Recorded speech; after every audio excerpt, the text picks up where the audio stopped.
What is up, everyone? Welcome back to the disappearing act, which is the LV-105u. I know it's been a while since we worked on this. It's been literally sitting on my shelf. I've been waiting to get back to it. I've been waiting to find some new bits for it. And the main issue with this unit was after I rebuilt this main board and I did some work on the driver board as well, replaced all these crispy connectors, which you can see in here, those yellow and orange connectors. It wouldn't work. It would not come out of protection mode. And I spent a lot of time going through everything I had done, trying to work out what I screwed up. And it's not usual for me. I'm very methodical, very careful with replacing things and triple checking everything. Lo and behold, a lot of work. I didn't get most of it on video because it took too long to record it all. It ended up being the original cables. Now, taking everything in and out and replacing the end, which I did on this one, these cables are incredibly brittle and they're breaking down. So I don't know if I can actually zoom in on that, can I? I'll put some footage in anyway. The cable just starts splitting internally. And what happened is one of these cables had a dead short inside it. And I didn't, other than replacing the end, I didn't really do anything with it. So I didn't even think to look there. So it took a while to figure this out. So basically from all the bending and the moving it around and unplugging and whatnot, the wire just started breaking down more and more and more and creating more and more problems. So I had to rebuild these wires, and I'll give you some more pictures and some video or whatever. All new connectors, replace the connectors in here as well with brand new ones. And the issue that hung this project up for ages was this wire. I had to find a wire that was 4-core, individually screened per wire to match this original wire because of the voltages with the tubes and everything. And it took quite a while to find a suitable replacement and get new connectors and everything again to just rebuild it, but it works.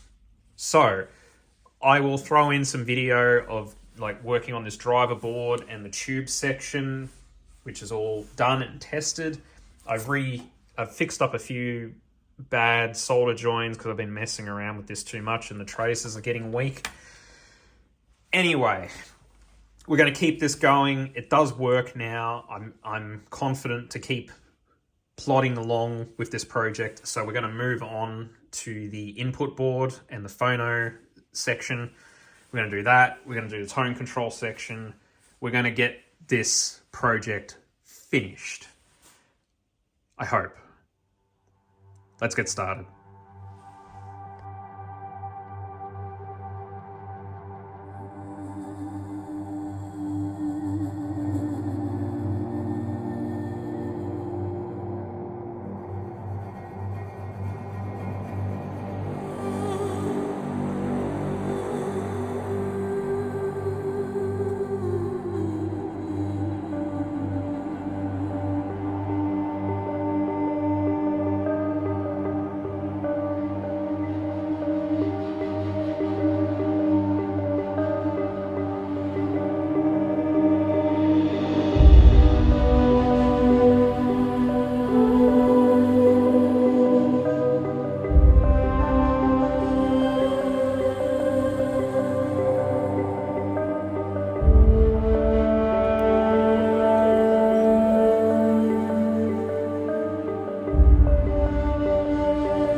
Okay, so tube holder is done. It was a lot of work.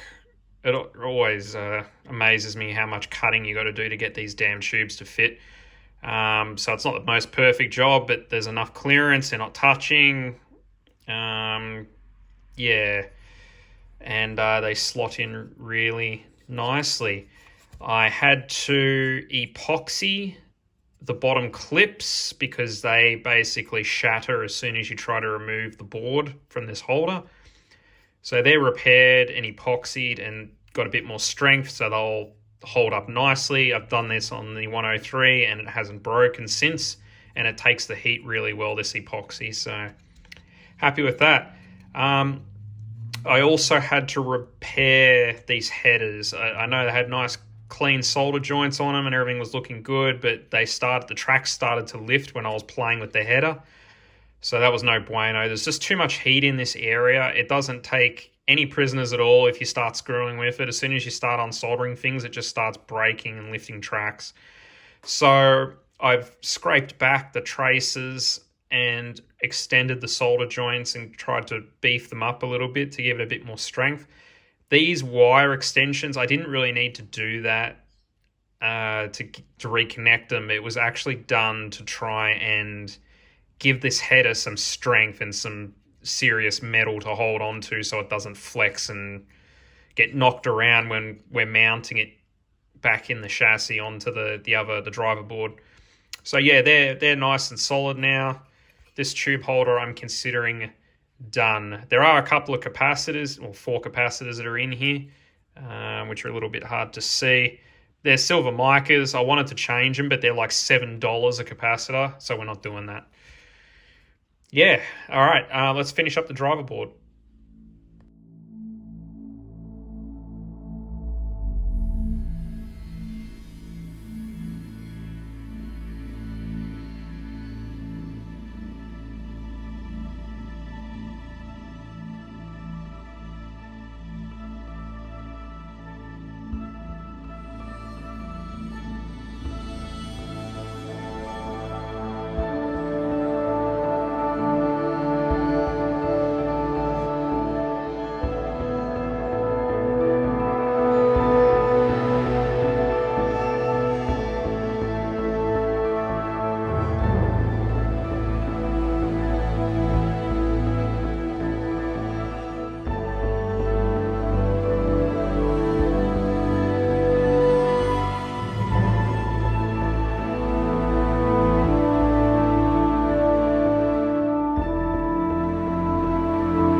So, at the finish line, finally.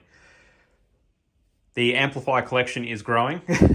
So, this is all done, it's calibrated. I'm going to leave it to burn in for a few days more, do the final bias calibration, and then I'm calling it done. And then in the final part of this series with these amplifiers, I'm going to compare the original 103 to the 105u.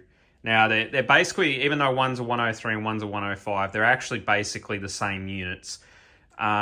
What's changed is the U, which is the updated model. So we're going to compare the original to the updated model, and I'll show you around the internals, and I'll tell you about the sounds, like what sounds better than the other. They both got the same tubes in them. They both had a similar restoration done on them, and there's some interesting things I've found between each model, and there's a lot of things going for the original that the U updated version, you know, hasn't aged very well, but there's other parts that are really good in it. So anyway, it's going to be a good comparison. I know this restoration's been long and drawn out, and I hope you got something out of it. Maybe it'll help you do your restoration, and yeah, we'll see you in the next video. Until then.